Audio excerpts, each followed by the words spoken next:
Hey, hope everybody's doing all right. We have had some wild weather these last couple of days. The sun is burning out my retinas right now, but I shouldn't complain. It's beautiful out. But we had rain, a high of 6 yesterday, and now we have like, I don't know, 8 or 10 inches of snow.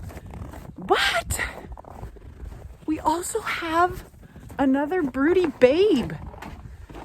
So one of our Wyandottes had to come for a little visit with Hugh. Where is she? She doesn't have a name because I don't know how to tell the difference.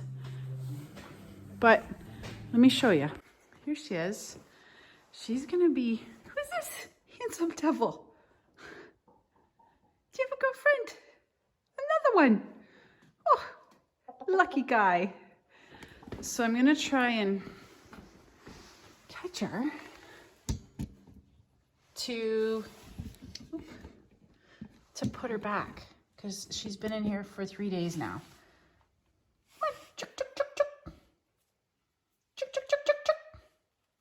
We're gonna have to do this tonight because there is really no way I think I can catch her around the tractor and all of the other obstacles in the shop. It's that time of year. Seed starting has begun. I'm gonna start today with the first thing I started, which is sweet potatoes. I'm gonna show you how I do it, what worked for me last year. Hopefully it'll work again this year. But today we are actually going to be putting together a shelving system for our starts once they get going. Last year we just used a table setup, which was okay.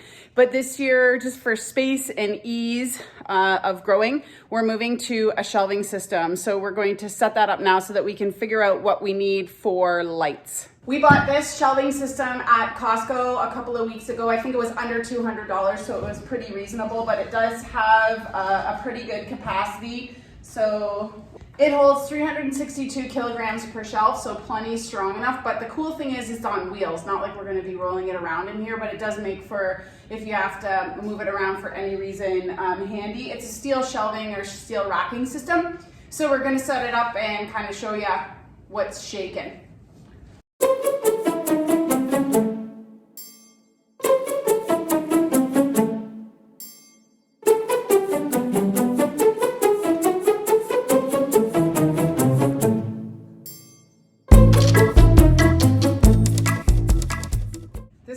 Awesome. It was pretty quick to set up, super easy really. You can adjust the shelves anywhere you want them. It's really sturdy. We put it on feet, not on rollers, just so that we didn't have our plants rolling around. Higher capacity. Yeah, I think it's going to be really, really great. And then we're just going to be able to hang the lights from the shelf above. And yeah, so stick around. That's going to be fun. Last year, I grew my own sweet potato slips, complete experiment, but I wanted to see if I could do it. And I'm a little late starting this year, so we'll see kind of how this goes. But last year, I tried both ways. So I tried the way where you stick the toothpicks or skewers in the sweet potato and put it in a mason jar or a cup and allow it to kind of start to grow. And that sprouted the quickest. However, they grew a lot slower. So this year I'm going to go with the in growing medium to see if that works by itself. I'm a little bit leery of only doing it one way, but we'll see how it goes. I won't be heartbroken if it doesn't work, but it worked last year, so I can't see why it doesn't work this year. So my soil has cooled off after its heat treatment, and that's really just to sterilize it and kill anything that might not be too good. All I'm going to do is fill these pie plates. These are reused. I reuse my pie plates for so many different things. After I use them for the food, whatever food, I then reuse them for other things. And so all I've done is add some drainage. So I've created some holes in the bottom, and then I just fill it up pretty much to the top. I'm just going to nestle this sweet potato down in the soil, and that's all you do. So you just kind of nestle it down in there. Might want something a little bit deeper, but it's okay. And you water this just like you would you know, other plants and things like that. And it should sprout here in about a month or so. These take a really long time to create. The slips to plant out, and that's why most people just buy their slips. But this was a fun little experiment last year, so I'm going to try it again. This pan, oh, that's warm. This pan, I'm going to put 2 in. Let's see how that works. The sweet potatoes that I harvested last year were pretty small, so I'm going for something a little bit bigger this year, but trial and error. It's good to experiment. So I'm putting these 2 in this one. There we go. I'm gonna go put it in the greenhouse and hope for the best. We got this little greenhouse at Canadian Tire last year, and it's pretty awesome. You know, it doesn't have a huge amount of capacity, but definitely enough for the seeds that I want to start and the things that we want to grow. So I highly recommend it. It has a door that opens to the front so you can roll it up to kind of maintain your temperature and humidity. And we put it beside the wood stove at this time of year so it stays nice and warm, but we can vent it or even move it around if it gets too hot. And then we've installed little Noma LED grow lights on each shelf for the plant. So it works pretty well for what we're doing. And then with that new shelf system, we should be better set up to grow our starts this year. One thing I'm not going to do is start my seeds too early. I did that last year and I ended up with super leggy plants. So I'm gonna try and grab the reins and not go until, you know, later into the spring this year.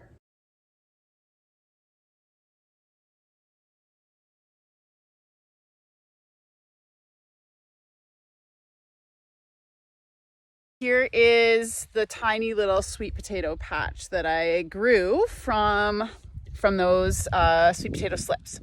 I'm hoping that we're gonna have at least one edible sweet potato. So let's see how it goes here. And these aren't like, they're not like other potatoes. And the soil is fairly wet as well. Oh, there's one. It's dinky, but it is one. Those other ones are pretty dinky too, but that is edible. I've seen ones that small at the grocery store. Are there such thing as fingerling sweet potatoes? Oh my gosh. I broke that one. It's very starchy, but apparently they're supposed to sweeten up when they dry. That's legit. That's legit. I'm breaking them all. But, you know, I feel like that is a win. Look at that funny thing. Weird. Good one. Ooh. Good one. Another good one. Another good one. This was the big potato. I planted the whole potato that the slips had started on. I just wanted to see what would happen. That looks like one. That one looks real. I just am giddy. This is kind of fun. We don't live in a warm enough place, I think, you know, to be sweet potato growers. But this was a fun little garden experiment that, you know, I might try again. This one though, hey, look at that. That looks like a sweet potato. Gosh, I think I just annihilated them all. Somebody's probably gonna watch this and say, what is she doing? But, oh, good one. That's a winner. All right, so there it is, folks. I've got a bent pitchfork now because it's not the tool for the job. I did have a potato fork I should have used, but there's the pile of the produce. So, not bad.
Back from Canadian Tire to purchase a few more grow lights. They aren't super cheap, so we didn't get very many. We got 10. They're about 30 bucks a pop.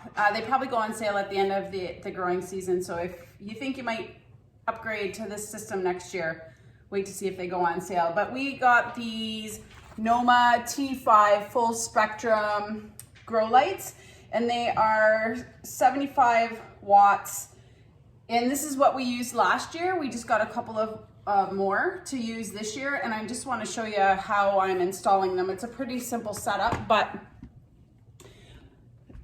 I've attached them to the upper shelf with twist ties. So you might hopefully can see these twist ties that I have here.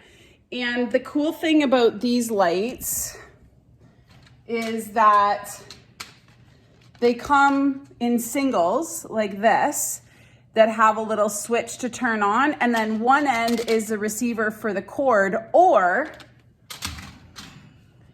another light. So you can attach them in tandem or more. I'm not sure how many you can attach together. So we've attached 2, and we are just going to then hang them on the bottom of the shelves like this, and we're going to put 2 rows on each shelf. And that will reduce the amount that the plant needs to kind of stretch to get to.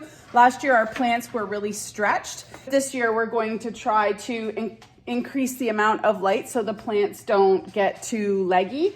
The other thing to consider is the distance between the rack and the light. So to start, we're probably going to put something under the trays to get them really close to the light, and then as they grow, we'll remove those. So we'll see how it goes. I hope we gave you some ideas for kind of growing this year and getting started. The growing season is upon us. I know outside you can see it looks really snowy and blizzardy, or blustery, not blizzardy, but it's time to start thinking about, you know, growing, getting ready, making sure you have everything you need, getting your seeds. I'm still waiting on one of my packages of seeds, but once they get here, I'll open them up and show you what I got. So I hope you all have a good day, and we'll see you next time.